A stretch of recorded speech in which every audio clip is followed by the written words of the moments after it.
Hey everybody, this is Abby Finance here. We're on a mission to educate our listeners about money. Please subscribe if you like what you hear, and leave a like or a comment if you want to learn more. Today we're going to do a review of the Intuit Mint app, which is basically a budgeting app.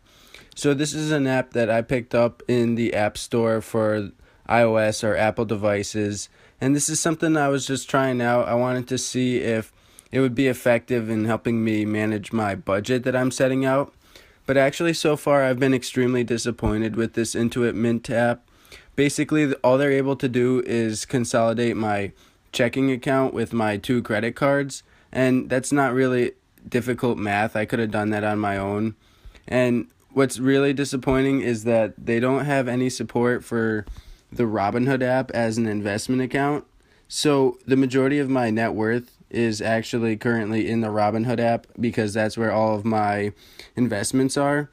But what's really disappointing is that this Intuit Mint app here does not support any of the Robinhood investments that I have.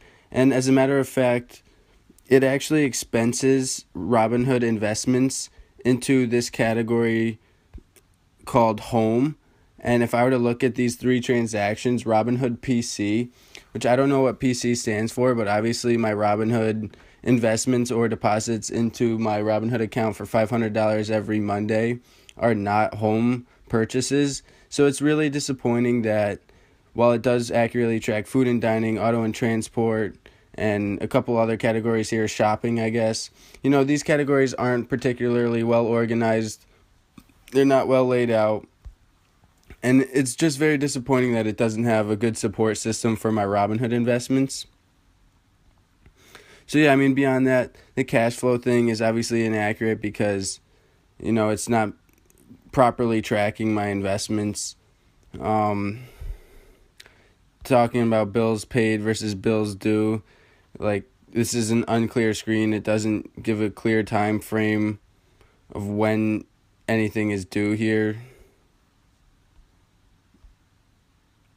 Just in general, the app seems like there's a lot of function that should be in here, but is not quite.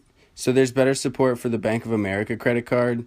It does have an actual proper due date, but it still has no date here for the Discover card. It says I've actually paid this bill, and that's just not true. The bill won't be due for another 2 weeks, so I don't understand why it says that bill is paid.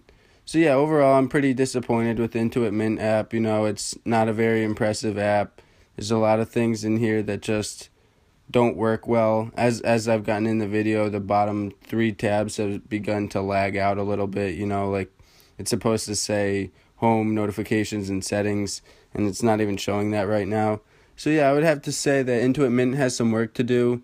Intuit does quickbooks and a couple other tax services, but they really need to step up this Mint app because this is not a good product to be put on with the Intuit name.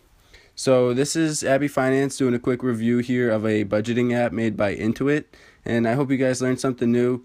Leave this video a like or a comment if you use the app yourself, or if you also think that we need to get some support for the Robinhood app in here. And yeah, this is Abby Finance signing off. Thanks for listening.